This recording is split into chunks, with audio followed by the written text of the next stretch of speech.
Friends finally आज हम लोग क्लास 12 मैथ्स का एक नया चैप्टर शुरू करने वाले जो कि हमारा चैप्टर 6 है।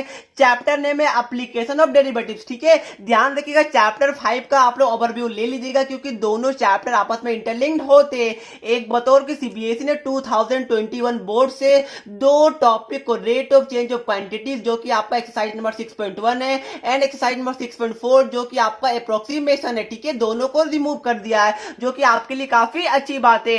एक बतौर कि हम लोग अपने चैप्टर में एनसीईआरटी का क्वेश्चन प्लस एनसीईआरटी एग्जाम्पलर का question plus previous year question plus MCQ question को लेके चलते हैं तो आपको एक ही चैनल पे एक ही वीडियो में सभी कुछ मिल जाएगा, तो आपको कहीं पर भी भटकने की जरूरत नहीं पड़ेगी। अब देखिए चैप्टर का नेम है हमारा एप्लीकेशन ऑफ डेरिवेटिव्स। ठीक है, तो डेरिवेटिव्स आपको पता होगा क्या होता है, पता है कि नहीं? बिल्कुल सर जी पता है, आपने पढ़ा होगा first order derivative second order. ये इसका मतलब क्या होता है कि rate of change of Y with respect to X, मतलब क्या हुआ डिफरेंशिएट करना। ठीक है, और एप्लीकेशन मतलब क्या हुआ जो आपने चैप्टर 5 में पढ़ा था उसी का हम लोग एक्सटेंडेड वर्जन, मतलब क्या हुआ उसी का एप्लीकेशन पढ़ने वाले हैं। जैसा कि आपको पता होगा कि जो डेरिवेटिव्स है वो बहुत बड़े बड़े फील्ड में यूज होता है, इंजीनियरिंग फील्ड में, साइंस के बहुत सारे फील्ड में यूज होता है, तो वही सब हम लोग पढ़ने वाले हैं। तो ये था यहाँ पर ओवरव्यू, मतलब क्या हुआ हम लोग सिंपली एप्लीकेशन इन शॉर्ट आप लोग वर्ड प्रॉब्लम के वे में हम लोग पढ़ने वाले हैं।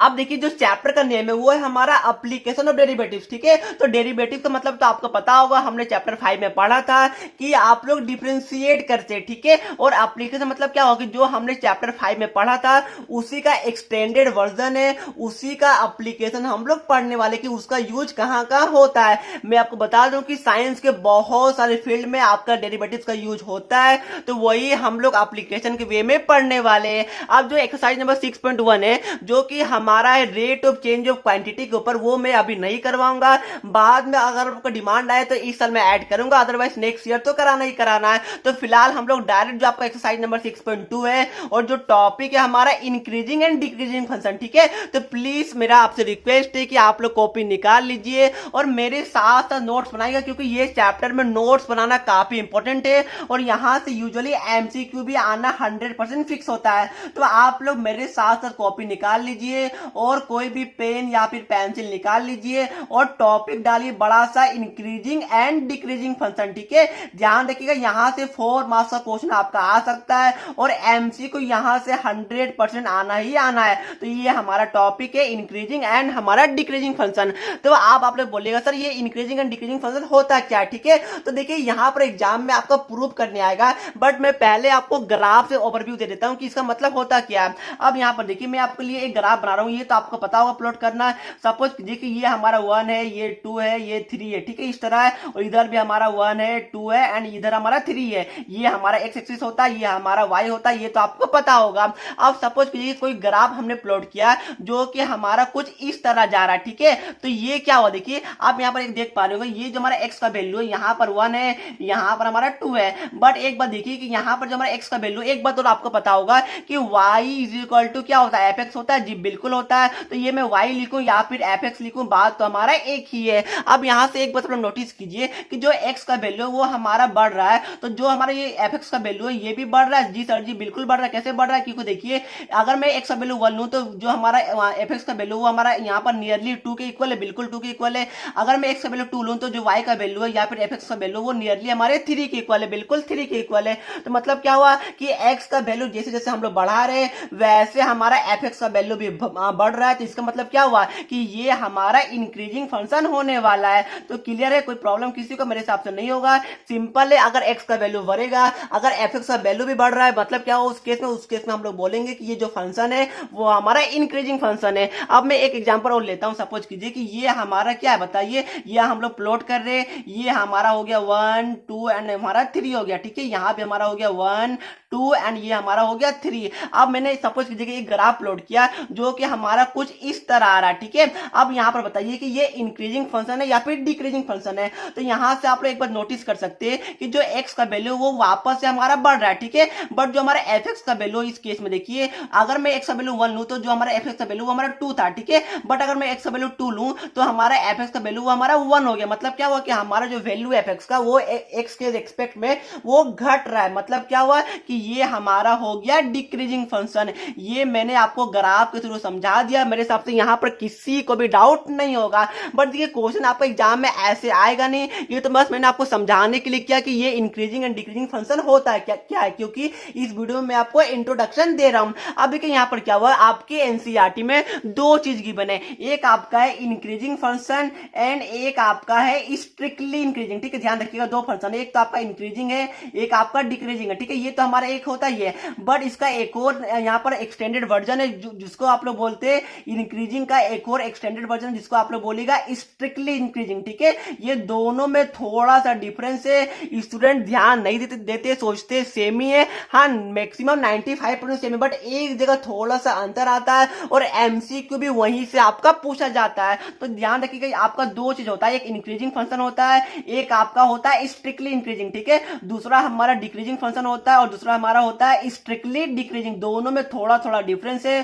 तो वही हम लोग समझने वाले कि यहाँ पर दोनों में डिफरेंस क्या होता है। तो आप लोग को मैं वापस से ग्राफ प्लॉट करूंगा। ठीक है, देखिए ये हमारा कुछ ग्राफ है, सपोज कीजिए कि आपका जो यहाँ पर लाइन है, जो ग्राफ है, जो कर्व है, वो हमारा कुछ इस तरह जा रहा है। ध्यान रखिए, देखिए ये ऐसा गया, फिर आपका ऐसा गया, फिर आपका ऐसा गया। ठीक है, और एक ग्राफ में और दे रहा हूं, ये देखिए ये हमारा कुछ इस तरह गया। ठीक है, आप बताइए क्या दोनों ग्राफ में कुछ अंतर है? जी बिल्कुल अंतर है, और यही हमारा इंक्रीजिंग और स्ट्रिक्टली इंक्रीजिंग में अंतर होने वाला है। अब देखिए यहाँ पर क्या हुआ, यहाँ पर आप लोग देखिए कि यहाँ भी ग्राफ हमारा बढ़ रहा है, यहाँ भी हमारा बढ़ रहा है और यहाँ भी हमारा बढ़ रहा है। बट यहाँ पर देखिएगा जो इंटरवल है, मतलब क्या हुआ, देखिए ये सपोज कीजिए 0 है, ये सपोज कीजिए आप लोग ये 1 है, ये सपोज कीजिए कि ये हमारा 2 है, और ये सपोज कर लीजिए कि जो हमारा x का वैल्यू वो हमारा 3 है। ठीक है, तो आप देख पा रहे होंगे कि जो 0 से 1 के लिए जो 0 से 1 के बीच में जो इंटरवल है, उसके अंदर आप लोग ध्यान रखिएगा कि जो ग्राफ है वो बढ़ रहा है। ठीक है, रैपिडली बढ़ रहा है, बट 1 से 2 के बीच में भी ग्राफ बढ़ रहा है, बट थोड़ा सा कम बढ़ रहा है। फिर वापस से 2 से लेकर 3 के बीच में जो इंटरवल है, इसमें भी ग्राफ हमारा बढ़ रहा है,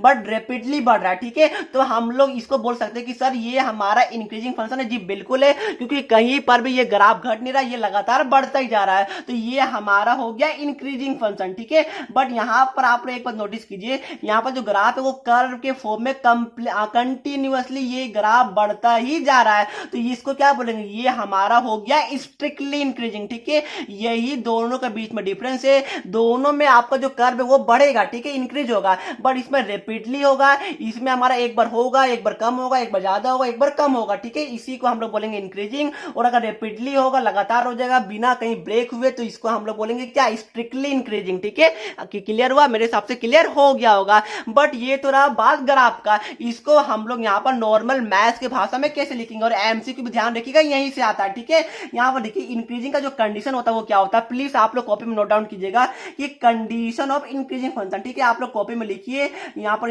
हेडिंग डालिए कंडीशन ऑफ इंक्रीजिंग फंक्शन। ठीक है, ध्यान रखिएगा यहां से आपका एमसीक्यू आता है और कंटिन्यूअसली आता जा रहा है। अब देखिए यहाँ पर क्या हुआ कि सब इसका कंडीशन है कि अगर x1 है वो हमारे x2 से क्या होगा, छोटा होगा। मतलब क्या हुआ कि x2 हमारा बड़ा होगा x1 से, तब अगर ये कंडीशन हमारा सेटिस्फाई करता है, तो उस केस में अगर ये वाला कंडीशन मतलब क्या होगा कि f of x1 is greater than और equal to f of x2, अगर ये वाला होगा तो उस केस में हम लोग बोलेंगे इंक्रीजिंग फंक्शन। सर बिल्कुल समझ में नहीं आया, कोई बात नहीं, मैं आपको ग्राफ से वापस एक्सप्लेन करूंगा।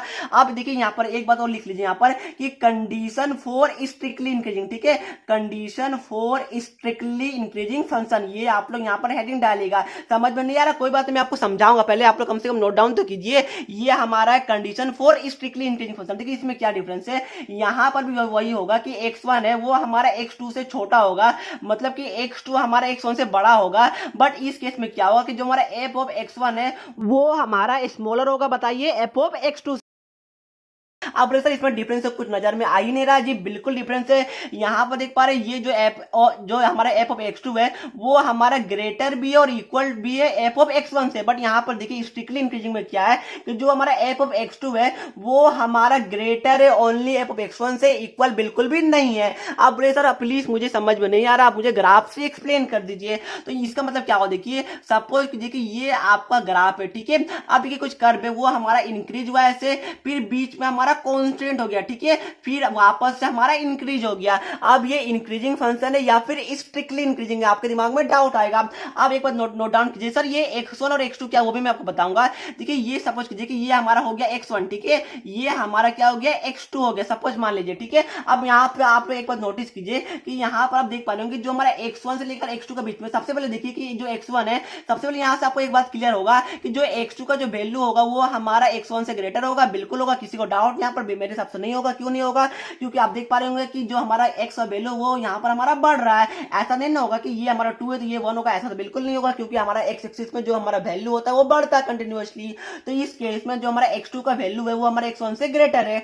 अब यहाँ पर एक बार नोटिस कीजिए कि यहाँ पर देख पा रहे होंगे ये हमारा क्या होता है, ये हमारा होता है f ऑफ x, ठीक है, होता है, बिल्कुल होता है। और सर ये f ऑफ x डिनोट क्या करता है, ठीक है, ये f ऑफ x है वो हमारा हाइट को डिनोट करता है। तो यहाँ पर देख पा रहे होंगे, यहाँ पर देखिए जो f ऑफ ये हमारा क्या, ये हमारा f ऑफ x1 है और ये वाला क्या, ये हमारा f ऑफ x2 है। अब यहाँ पर देखिए कि f ऑफ x1 का जो हमारा हाइट है और जो हमारा f ऑफ x2 का हाइट है वो दोनों आपस में इक्वल है। मतलब क्या हुआ कि ये कंडीशन को सेटिस्फाई कर रहा है, मतलब कि ये हमारा इंक्रीजिंग फंक्शन है, ना कि स्ट्रिक्टली इंक्रीजिंग, ठीक है। और ये वापस में एक एग्जांपल और देता हूं, देखिए यहाँ पर कि ये हमारा ग्राफ है, सपोज कीजिए कि ये हमारा कंटिन्यूअसली कर्व बढ़ रहा है, ये हमारा x1 का वैल्यू है, ये हमारा x2 का वैल्यू है। तो इस केस में आप देख पा रहे होंगे कि x2 तो हमारा x1 से बड़ा है, बिल्कुल बड़ा है, बट यहाँ पर देखिए कि जो हमारा x2 का जो हमारा हाइट है, f ऑफ x2 का जो हमारा हाइट है वो हमारा f ऑफ x1 से बड़ा है, ऑब्वियसली बड़ा है। यहाँ पर देखिए इतना छोटा हाइट है, ये हमारा कितना बड़ा हाइट है। तो इस केस में क्या हुआ कि ये हमारा स्ट्रिक्टली इंक्रीजिंग हो जाएगा, ठीक है।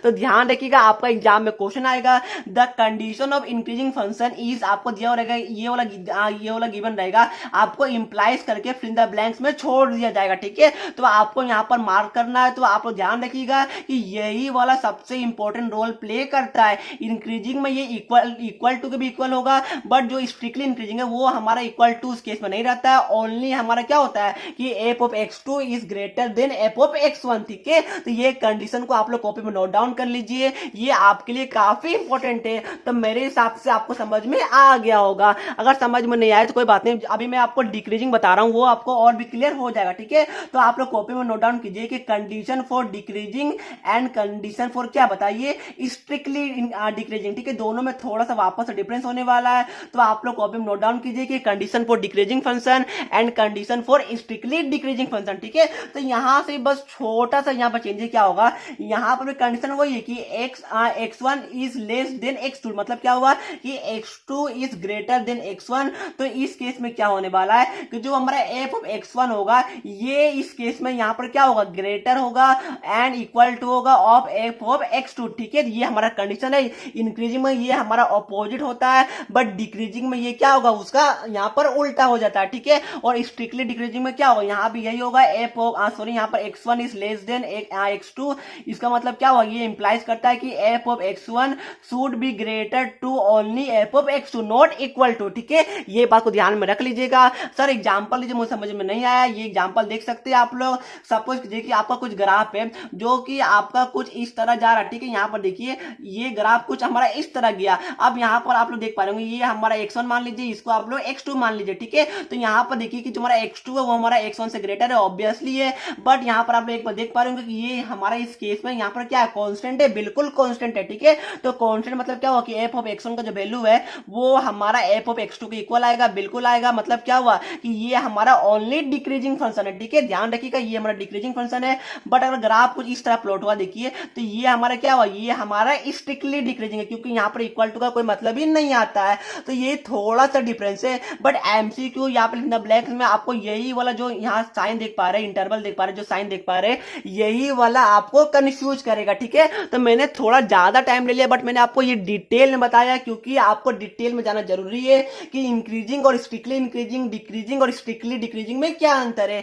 अब देखिए यहाँ से एग्जाम में आपका क्वेश्चन आएगा तो वो ओनली 1 मार्क्स का आएगा, जो कि एमसीक्यू होगा या फिर फिल इन द ब्लैंक्स होगा, ठीक है। एग्जाम में जो आपका रियल क्वेश्चन आता है वो आपका मैथमेटिकली प्रूव करने के लिए आता है, ठीक है। मतलब क्या होगा, आपको एग्जाम में क्या बोलेगा, सपोज कीजिए कि एग्जाम में आपका क्वेश्चन आया कि f(x) आपका एक फंक्शन गिवन है, जो कि सपोज कीजिए आपका गिवन है यहाँ पर 3x² प्लस सपोज की 6x गिवन है, ठीक है। ये आपका एक फंक्शन गिवन है। तो आपको बोलेगा कि आप इंटरवल निकालिए कि कौन से इंटरवल में ये इंक्रीजिंग होगा और कौन से ये इंटरवल में ये डिक्रीजिंग होगा, ठीक है। आपको क्या बोलेगा कि इंटरवल निकालने के लिए, फॉर एग्जाम्पल अगर मैं यहाँ पर एक क्वेश्चन आपके लिए लूं तो मैं एक एनसीईआरटी का क्वेश्चन लेता हूं, ठीक है। एनसीईआरटी में क्वेश्चन क्या गिवन है, आपका गिवन है यहाँ पर देखिए कि एफ ऑफ एक्स हमारा गिवन है यहाँ पर x square plus 2x minus 5, ये हमारा एनसीईआरटी का क्वेश्चन है, ठीक है। क्वेश्चन नंबर ये हमारा 6 है, एनसीईआरटी का एक्सरसाइज नंबर 6.2 का। आपको क्या बोला कि आप लोग इंटरवल निकाले। इंटरवल मतलब क्या हो, देखिए ये हमारा ग्राफ हुआ, ये हमारा कुछ ऐसे गया और ऐसे गया, ठीक है। सपोज कि ये हमारा 1 है, ये हमारा 0, ये हमारा 2 है और ये हमारा 3 है। तो इंटरवल क्या हो, देखिए यहाँ पर कितने इंटरवल हुआ, एक इंटरवल हमारा 0 से 1 का हो गया, मतलब क्या हुआ, एक इंटरवल हमारा 0 से लेकर 1 तक हो गया, एक इंटरवल हमारा 1 से लेकर 2 तक हो गया, एक इंटरवल हमारा 2 से लेकर 3 तक हो गया। इसी को हम लोग क्या बोलते हैं, इंटरवल बोलते हैं। मेरे हिसाब से ये आपको पता होगा। तो सिंपली आपको क्या बोला कि यही इंटरवल निकालिए कि किस इंटरवल में जो ये फंक्शन है वो हमारा इंक्रीज करेगा और किस इंटरवल में ये हमारा फंक्शन डिक्रीज करेगा, ठीक है। तो इसका टोटल 3 स्टेप होता है। जो मैंने अभी तक आपको बताया वो बस एमसी के लिए था और आपके यहाँ पर अंडरस्टैंडिंग के लिए था, बट जो मैं अब बताऊंगा वो आपके बोर्ड पॉइंट ऑफ व्यू से, क्योंकि यहां से आपका 2 या फिर 4 मार्क्स का क्वेश्चन आना ही आना है। अब देखिए इसका टोटल 3 स्टेप होता है। सबसे पहले स्टेप क्या होगा, आप लोग पहले स्टेप लिख लीजिए, ठीक है। स्टेप नंबर 1 हमारा होता है कि आप लोग क्या कीजिए कि एफ डेश ऑफ एक्स निकालें। मतलब क्या हुआ, आप लोग इसको डिफरेंशिएट कीजिए। मैंने आपको बताया था डेश मतलब क्या होता है, डिफरेंशिएट होता है, ठीक है। तो सबसे पहले आप लोग इसको डिफरेंशिएट कीजिएगा, ये हमारा स्टेप नंबर 1 होता है। स्टेप नंबर 2 क्या होता है, आप लोग प्लीज मेरे साथ साथ कॉपी में नोट डाउन कीजिएगा।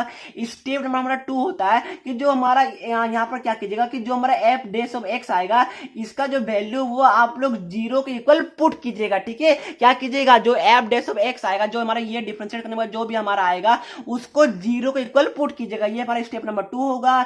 स्टेप नंबर 3 क्या होगा बताइए, वो होगा कि यहाँ पर 0 पुट करने के बाद आप लोग एक्स का क्या निकालेगा, एक्स का वैल्यू निकाले। मतलब क्या होगा, find the value of x, ठीक है। मैं आपको सोल्व करके बताऊंगा, पहले आप लोग कॉपी में नोट डाउन कर लीजिए। आप लोग यहाँ पर उसके बाद सेकंड स्टेप के बाद थर्ड स्टेप में आप लोग एक्स का वैल्यू निकालेगा। और स्टेप 4 में आपको क्या करना, आप लोग प्लीज लिख लीजिए। स्टेप 4 में आपको क्या करना है कि आपको नंबर लाइन ड्रॉ करके इंटरवल को निकालना, ठीक है। क्या करना है कि नंबर लाइन को आपको ड्रॉ करना है, उसके बाद आप लोग इंटरवल को निकालना है। अब ये कैसे होगा वो मैं आपको आगे बताऊंगा। तो चलिए आप लोग मेरे साथ साथ यहाँ पर समझिए कि ये कैसे होगा। क्वेश्चन हमारा क्या गिवन था, देखिए क्वेश्चन हमारा गिवन था, ऊपर में देख पा रहे होंगे, ये हमारा गिवन था F of X is equal to X square plus 2x minus 5, ये हमारा क्वेश्चन में गिवन था, ठीक है। तो मैंने बताया पहला स्टेप में आपको क्या करना है, पहला स्टेप में आपको एफ डेश ऑफ एक्स निकालना। मतलब क्या हुआ, एक्स स्क्वायर का डिफरेंशिएशन क्या होता है बताइए, ये हमारा होता है 2x, ठीक है।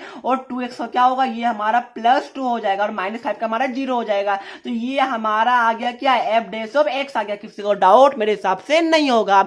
अब यहाँ पर देखिए मैंने आपको बताया था नेक्स्ट स्टेप क्या होगा कि आपको पुट करना है F dash of X is equal to क्या करना है, 0 को पुट करना, ठीक है। मतलब क्या हो गया, ये हमारा हो गया 0 is equal to 2x plus 2y, बिल्कुल हमारा हो गया। अब यहां से मैंने क्या बोला था, आपका जो थर्ड स्टेप है वो ऊपर देखिए मैंने आपको बोला था कि find the value of x, आपको x का वैल्यू निकालना। तो यहां से निकाल पाएगा, बिल्कुल निकाल पाएगा। ये हमारा 2x इक्वल टू माइनस 2 हो जाएगा। तो यहां से हमारा x इक्वल टू क्या आ गया बताइए, ये हमारा आ गया -1। बट आपको क्वेश्चन में क्या निकालने के लिए बोला गया था, क्वेश्चन में निकालने बोला गया था कि इंटरवल निकालिए, जो इंटरवल में ये इंक्रीज करेगा, जो इंटरवल में ये आपका डिक्रीज करेगा, ठीक। अब देखिए हमारा जो x का वैल्यू हमारा -1 आ गया। तो आप मैंने बताया था कि जो हमारा नेक्स्ट होगा वो हम लोग नंबर लाइन बनाएंगे। तो नंबर लाइन बनाए तो आपको मेरे हिसाब से आता होगा, ये कैसे बनाएगा बताइए। ये हमारा हो जाता है माइनस इन्फिनिटी हो जाता है, इधर हमारा हो जाता है प्लस इन्फिनिटी। ये आपको पता होगा, पता है कि नहीं बताइए कि पॉजिटिव में कोई नंबर का यहाँ पर कोई लिमिट है, बिल्कुल नहीं है। 1 करोड़ 10 करोड़ 10 मिलियन कुछ भी आगे करते जाइए, वो हमारा लिमिट नहीं है।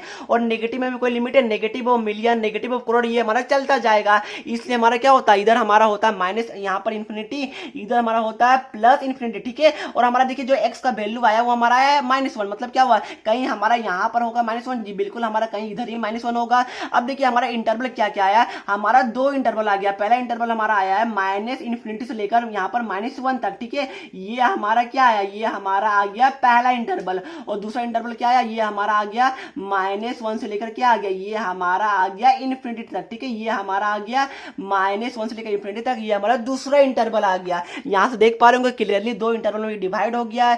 पहला इंटरवल हमारा ये आ गया, दूसरा इंटरवल हमारा ये आ गया, ठीक है। अब यहाँ पर देखिए अब आपका नेक्स्ट स्टेप क्या होगा, उसके बाद एक स्टेप और होगा, ठीक है। मैंने आपको ऊपर में क्या बताया, देखिए आपको मैंने ऊपर में बताया था कि नंबर लाइन पहले आप लोग ड्रॉ कीजिए, उसके बाद आप लोग इंटरवल को निकाले, ठीक है। तो हमारा इंटरवल क्या क्या आ गया, ये दो हमारा इंटरवल आ गया। इसके बाद आपका एक स्टेप और होता है, क्योंकि अभी तक आपने बताया नहीं कि आपका कौन से इंटरवल में ये बढ़ेगा, कौन सा इंटरवल में ये घटेगा। अब ऊपर देखिए हमारा जो एफ एक्स का वैल्यू वो हमारा क्या आया, हमारा जो एफ एक्स का वैल्यू है, एफ डैश ऑफ एक्स का वैल्यू है, ये हमारा आया था, बताइए क्या, एफ डैश ऑफ एक्स का जो हमारा वैल्यू है वो हमारा आया 2x + 2 आया। बिल्कुल आया सर जी, कोई प्रॉब्लम मेरे हिसाब से नहीं होगा। तो अब आपका नेक्स्ट स्टेप क्या होगा कि सिंपली देखिए हमारा ये दो इंटरवल है, तो ये दो इंटरवल से कोई भी एक वैल्यू को उठाइए। सपोज कीजिए कि -∞ से लेकर -1 है, तो इसके बीच में आप कोई भी एक वैल्यू को उठाइए। तो सपोज कीजिए कि मैं यहाँ से -2 लेता हूँ, ठीक है। तो यहाँ से क्या करूंगा, मैं simply F dash of x में पुट करूंगा। तो यहाँ पर मैं एक्स में अगर -2 पुट करूंगा तो ये हमारा आ जाएगा 2 इंटू हमारा आ जाएगा -2 प्लस हमारा 2 आ जाएगा। तो ये हमारा क्या होगा बताइए, ये हमारा हो जाएगा -4 + 2 हो जाएगा, ये हमारा हो जाएगा -2। मतलब क्या हुआ, ये हमारा नेगेटिव आ गया। तो आप लोग ये क्या कीजिएगा, आप लोग यहाँ पर लिख दीजिएगा नेगेटिव, ठीक है। अब यहाँ पर देखिए यहाँ पर हमारा है -1 से लेकर इन्फिनिटी, ये हमारा दूसरा इंटरवल है। तो यहाँ के बीच में कोई भी एक वैल्यू निकालिए। सपोज मैं यहाँ से 0 उठाता हूँ, तो 0 आप लोग यहाँ पर पुट कीजिएगा। मतलब क्या हुआ, एफ डैश ऑफ एक्स में अगर आप लोग 0 पुट कीजिएगा तो ये हमारा आ जाएगा 2 × 0 हमारा 0 आ जाएगा, प्लस 2 मतलब कि हमारा 2 आ गया। मतलब क्या हो, ये हमारा पॉजिटिव आया, ठीक है। तो यहाँ पर आप लोग लिख दीजिएगा पॉजिटिव। आप यहाँ पर देखिए कि ये इंटरवल में यहाँ पर देख पा रहे होंगे, जो ये इंटरवल में जो हमारा एफ एक्स का वैल्यू हमारा पॉजिटिव आ रहा है, और ये इंटरवल में जो हमारा एफ डैश ऑफ एक्स का जो वैल्यू वो हमारा नेगेटिव आ रहा है। मतलब क्या हुआ कि हमारा जो इंटरवल है ये वाला, इसमें जो फंक्शन वो इंक्रीजिंग है और इसमें जो फंक्शन वो हमारा डिक्रीजिंग होने वाला। क्यों, क्योंकि देखिए क्योंकि हमारा जो एफ डैश ऑफ एक्स का वैल्यू आया वो इस इंटरवल में पॉजिटिव आ रहा। मतलब क्या होगा, पॉजिटिव मतलब क्या होगा कि बढ़ रहा है, ठीक है। और इस इंटरवल में जो हमारा एफ डैश ऑफ एक्स का जो वैल्यू आया वो हमारा नेगेटिव आया। मतलब क्या होगा कि हमारा वैल्यू घट रहा है, एफ ऑफ डैश का जो वैल्यू है मतलब कि फंक्शन जो हमारा है वो हमारा डिक्रीजिंग है, ठीक है। तो यही मैंने आपको बताया, ये आपका कंप्लीट कॉन्सेप्ट था, प्लस मैंने आपको इंट्रोडक्शन भी दे दिया। ध्यान रखिएगा, मैंने अभी आपको लिखने का तरीका नहीं बताया है, मैंने आपको एग्जैक्ट प्रोसेस नहीं बताया कि एग्जाम में आपका एक्चुअली क्वेश्चन आता कैसे। सो नेक्स्ट वीडियो आपके लिए काफी ज्यादा इंपॉर्टेंट होने वाली है, क्योंकि वहां पर मैं आपके लिए क्वेश्चन भी कवर करने वाला हूं। तो ये वीडियो को मैं बस समाप्त करूंगा। प्लीज वीडियो को लाइक शेयर करना बिल्कुल भी नहीं भूलिएगा। मिलते हैं नेक्स्ट वीडियो में, तब तक के लिए जय हिंद, जय भारत।